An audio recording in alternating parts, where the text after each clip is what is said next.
ফেরত দিতে হয়, না হলে শান্তি পাওয়া যায় না। ফেরত দিতে হয়? কি ফেরত দেব? অপমান। যে অপমানটা তুই পেয়েছিস সেটা শুধু আসলে ফেরত দিতে হবে। না দাদা, কখনো না। রাজুর সঙ্গে আমি ওসব কিচ্ছু করতে পারবো না। আমি ওকে ভালোবাসি।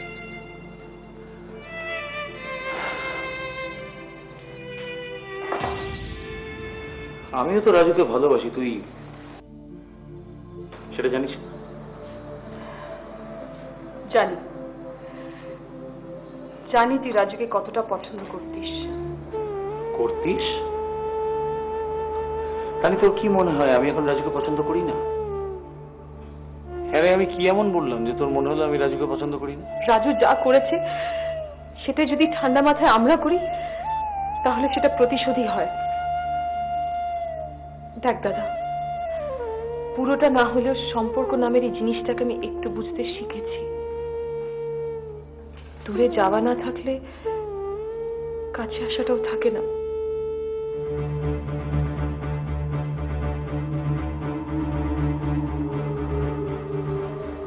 তুমি তুমি হঠাৎ এখানে? আমার ঘুম আসছিল না। আমি জানতাম তুমিও ঘুমোওনি। আমি যে কতকাল ঘুমোইনি সেটা বোধহয় তুমি জানো না।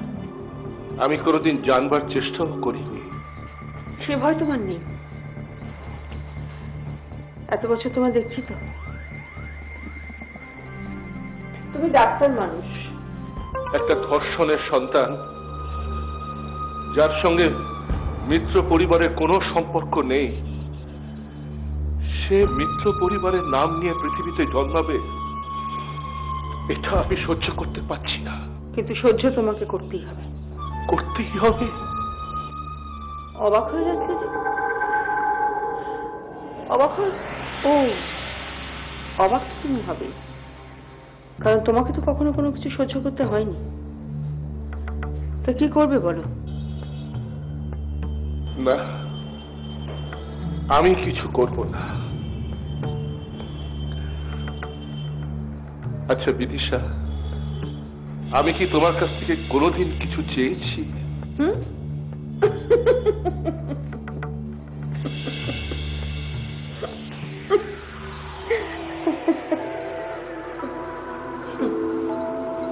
আচ্ছা, আমি কি এমন তোমাকে বললাম যে তোমার হাসি পাচ্ছে?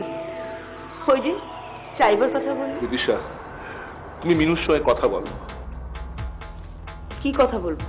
তুমি ওকে বোঝাও যে সন্তান ধারণের জন্য ও সারা জীবনে অনেক সময় পাবে, সারা জীবন ওর পড়ে আছে, ও যেন অ্যাবর্শন করিয়ে নেয়। যে ও যদি এই সন্তানের জন্ম দেয় তাহলে ও সারা জীবন এই ধর্ষণের স্মৃতি মন থেকে মুছে ফেলতে পারবে না। ওর সন্তান জন্ম হলে ওই সন্তান ওকে ওই ধর্ষণের স্মৃতি মনে করিয়ে দেবে। ভুল বলছো তুমি। ও জন্মেছে যদি তো সে রয়েছে, শুধু ঘুমিয়ে রয়েছে। একটা ঘুমন্ত শিশুকে তুমি তুমি মেরে ফেলার কথা বলছো? তুমি সবকিছুর ভুল ব্যাখ্যা করছো বিদিশা। এই বাড়িতে একা রাজত্ব করো। ভয় পেয়ে গেলে না? তুমি ভয় পেয়েছ তোমার নিজেকে দেখে, নিজের জন্য। বিদিশা, আমাকেও অন্যের জন্য বাঁচতে শেখাও, অন্যের জন্য ভয় পেতে শেখাও। আর একবার তোমাকে বিশ্বাস করে দেখি,